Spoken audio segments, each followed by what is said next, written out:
लगातार वीडियो देखने के लिए चैनल को सब्सक्राइब कीजिए और बेल बटन दबाइए नोटिफिकेशन के लिए। चैप्टर नंबर 2 बहुपद के कुछ बेसिक के बारे में आज हम पढ़ रहे हैं।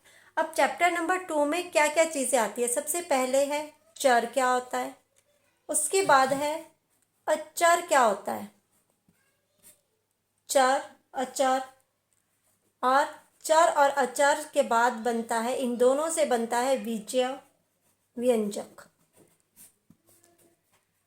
इनका मीनिंग हम इंग्लिश में भी देख लेते हैं कि इंग्लिश में इन्हें क्या क्या कहते हैं। चर को वेरिएबल कहते हैं, मतलब कि परिवर्तनशील। अचर को हम स्थिर कहते हैं, कांस्टेंट।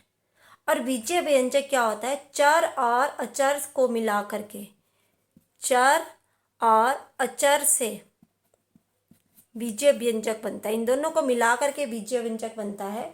चर में क्या आता है, जैसे इंग्लिश में X Y Z A B C, कुछ भी, ये सारे जो होते हैं इनको हम चर कहते हैं। अचर क्या होता है, जितने भी नंबर है -1 -2 1 2 4, ये सारे हमारे अचर आते हैं। 4 है, 4 ही लिखा जाता है, कुछ और नहीं इसको लिखा जा सकता। लेकिन x की जगह हम कोई भी मान मान सकते हैं, x को 2 कुछ भी मान सकते हैं, इसलिए इनको हम परिवर्तनशील कहते हैं। इन्हें हम स्थिर या अचर कहते हैं। बीजीय व्यंजक क्या होता है, जिसमें चर और अचर दोनों होते हैं, वो बीजीय व्यंजक होता है। अब ये x है, ये -1 है, तो ये बन गया -x, ये बीजीय व्यंजक है। और यहाँ पर 2 है, ये x है, -2x बीजीय व्यंजक। 4y, ये भी बीजीय व्यंजक है, ये z है, हमारा 4z बीजीय व्यंजक आ गया ये हमारा। -1/2x, तो ये सारे हमारे बीजीय व्यंजक। √3x², ये सारे हमारे बीजीय व्यंजक आ गए। ये देखिए 3x² जमा 5x, ये हमारा बीजीय व्यंजक है। तो ये सारे हमारे बीजीय व्यंजक है। इसके बाद आ जाता है कि बहुपद क्या होता है, पॉलिनोमियल बहुपद क्या होता है। तो जो बहुपद होती है ना, बहुपद की जो घात है, बहुपद की घात क्या होती है, पूर्ण संख्या होती है। हमेशा बहुपद की घात पूर्ण संख्या होती है। पूर्ण संख्या क्या होती है, 0 1 2 3, ये पूर्ण संख्या। तो बहुपद की घात हमेशा पूर्ण संख्या होती है। आपने ये याद रखना है, बहुपद की घात क्या होती है, हमेशा पूर्ण संख्या होती है। जैसे कि आप लिखते हैं 5x², ये एक बहुपद है। 2x की घात 3, ये एक बहुपद है। लेकिन अगर हम लिखते हैं √x, ये बहुपद नहीं है, क्योंकि इसका मतलब है x की घात 1/2, इसकी ये पूर्ण संख्या नहीं आई, तो ये हमारा बहुपद नहीं हुआ। तो बहुपद की घात हमेशा हमारी पूर्ण संख्या होती है, माइनस में नहीं होगी। x की वैल्यू -1, तो ये भी हमारा बहुपद नहीं है। बहुपद की घात हमेशा पूर्ण संख्या होती है। अब देखिए बहुपद जो है, बहुपद कितने प्रकार के होते हैं। यहाँ पर हम लिखते हैं बहुपद घात के आधार पर।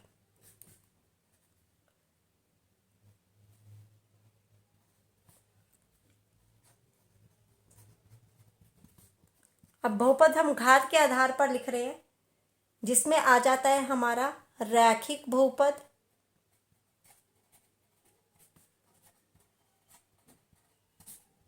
दूसरा आ जाता है द्विघाती बहुपद, द्विघाती बहुपद, और तीसरा आ जाता है त्रिघाती। रैखिक बहुपद, द्विघाती बहुपद और त्रिघाती बहुपद। अब इन्हें हम इंग्लिश में क्या कहते हैं, ये भी जान लेते हैं। रैखिक बहुपद को हम लीनियर पॉलिनोमियल कहते हैं, द्विघाती को क्वाड्रेटिक पॉलिनोमियल और त्रिघाती को cubic polynomial. Number 1, number 2, number 3, यहीं से पता चलता है रैखिक बहुपद की हमारी घात हमेशा एक होती है। जैसे कि 2x, 3x, यहाँ पर बहुपद की घात क्या है? यहाँ पर घात क्या है हमारी? एक घात है। द्विघाती बहुपद 2x², ये द्विघाती है, इसकी घात हमारी 2 होगी है। और 3x² + 1, इसकी घात भी 2 ही है, ये भी द्विघाती है। तो द्विघाती की बहुपद की घात हमेशा 2 होती है। आगे है हमारा त्रिघाती बहुपद 2x की घात 3, ये त्रिघाती हो गया। 3x² + x + 1, 3 घात होगी यहाँ पर, ये त्रिघाती हो गया हमारा। तो घात के आधार पर हमारे बहुपद जो होते हैं वो 3 तरह के होते हैं। रैखिक बहुपद द्विघाती में 2 घात होती है, त्रिघाती बहुपद में हमारी 3 घात होती है। आपको ये घातें ध्यान रखिए, ये घात हम देखते हैं। अब देखिए यहाँ पर इसकी घात 2 भी हो सकती है, लेकिन इसको त्रिघाती कहेंगे क्योंकि सबसे बड़ी घात इसमें हमारी 3 है। इसके बाद है हमारे बहुपद पद के आधार पर।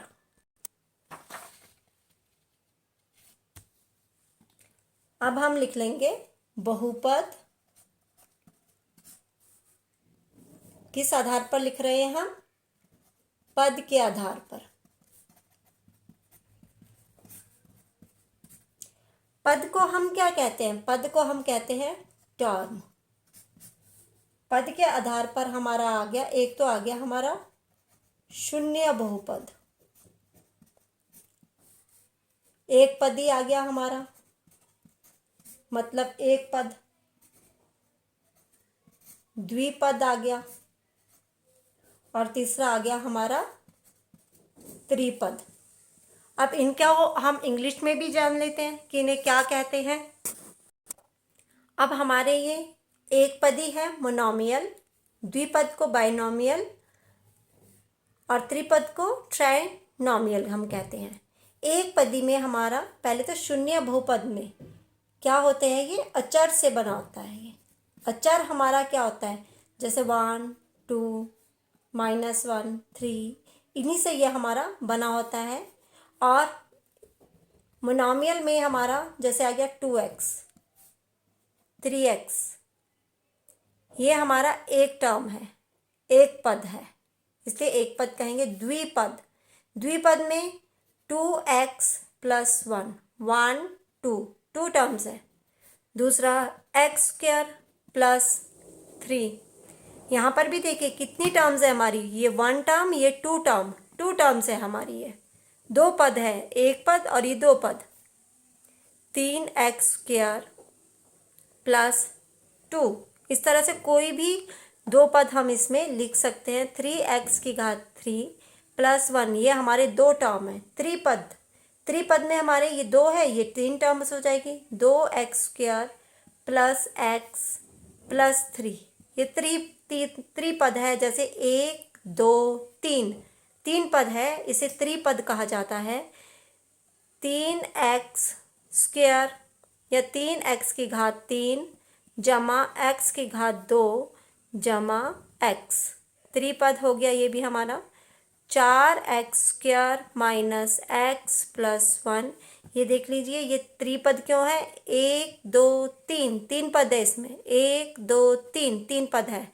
तो ये मैंने आपको 3 एग्जाम्पल्स दिए हैं त्रिपद के। इस तरह से हमारा पद के आधार पर बहुपद, एक पद, द्विपद और त्रिपद आपको मेनली जो याद रखना है, यह हमारे पद के आधार पर इस तरह से बहुपद हमारे होते हैं। अब हमने आगे करना है कि गुणांक क्या होता है। अब आगे है हमारा गुणांक। हम गुणांक किसे कहते हैं? गुणांक जो है ये होता है हमारा कोफिशिएंट।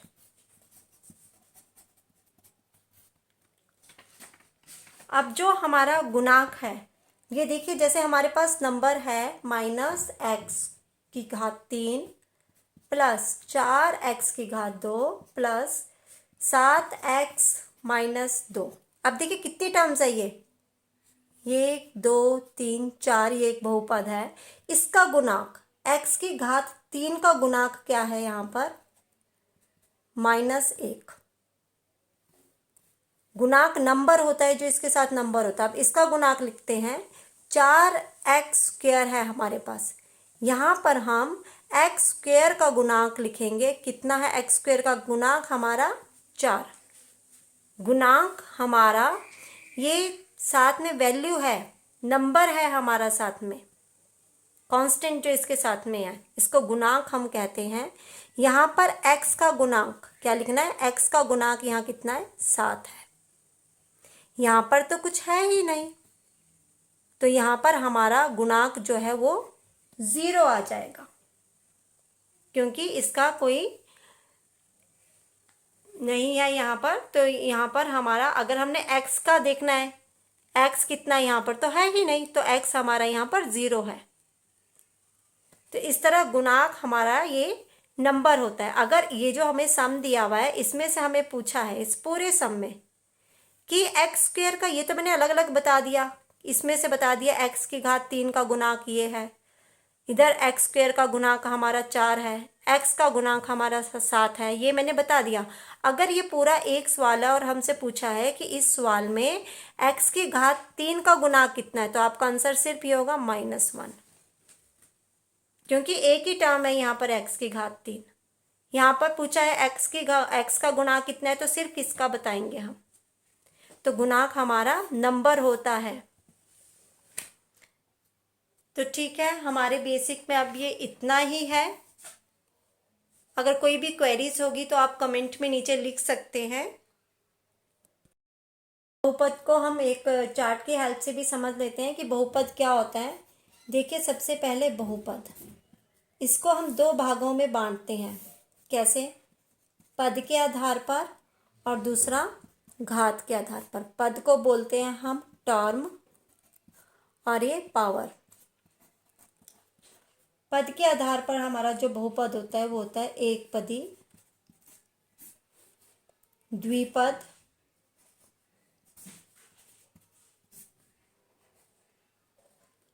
और तीसरा है हमारा त्रिपद। ठीक है, एक पदी जो हो गया 2x 3x, द्विपद हो गया x की घात 2 जमा 1, और त्रिपद हो गया हमारा x की घात 3 जमा x की घात 2 जमा 1। 1 2 3 पद हो गए। दूसरा, घात के हमारे आधार पर हमारे जो पद है वो 3 तरह के होते हैं। पहला है रैखिक बहुपद, दूसरा आ गया हमारा द्विघाती बहुपद, तीसरा आ गया हमारा त्रिघाती।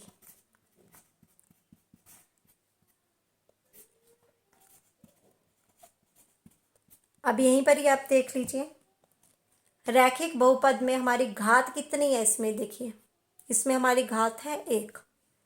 द्विघाती बहुपद में हमारी जो घात है बड़ी सबसे वो है 2, और त्रिघाती में हमारी घात है 3। इसका एग्जाम्पल भी यहाँ पर, त्रिघाती में 3 घात है, एक पदी में 1 पद है। ये 2 एग्जाम्पल दिए मैंने आपको। द्विपद में 1 2 पद है हमारे, त्रिपद में 1 2 3 पद है। यहाँ पर हम पद देखते हैं, टर्म देखते हैं कितनी टर्म है, और यहाँ पर हम घात देखते हैं कितनी घात है। मैंने इसके बाद आपको एक गुणांक भी कराया था। गुणांक क्या है, x का गुणांक क्या है, यहाँ पर 2x हमें दिया हुआ है, तो x का गुणांक है यहाँ पर 2। ये देखिए, ये फर्स्ट हमने किया। सेकंड गुणांक का एग्जाम्पल x² + 1। यहाँ पर हमने x² का गुणांक कितना है 1, मतलब नंबर। इसके साथ कौन सा नंबर है, अचर लिखना है हमने। तो इस तरह से है हमारा एक्स स्क्वायर का गुणांक हमारा यहाँ पर 1 आ जाता है। तो ठीक है फ्रेंड्स, मिलते हैं नेक्स्ट वीडियो में। जो भी हमारे ये बहुपद होते हैं इसको हम पी एक्स से दिखा सकते हैं, पॉलिनोमियल ऑफ एक्स। ये देखिए, इसको हम ऐसे लिख सकते हैं, इसे हम क्यू एक्स के ज़रिए भी लिख सकते हैं, ऐसे भी हम इसे लिख सकते हैं, और आर एक्स से भी लिख सकते हैं। तो इस तरह से हम पॉलिनोमियल को दिखा सकते हैं, या तो इस तरह लिखेंगे या ऐसे। ये आपको पता है क्वोशिएंट और हमारा रिमाइंडर होता है। जैसे हम डिवाइड करते हैं, क्वोशिएंट हमारा यहाँ आता है, रिमाइंडर हमारा नीचे शेष निकलता है। तो इसे हम क्यू एक्स और आर एक्स से भी दिखा सकते हैं।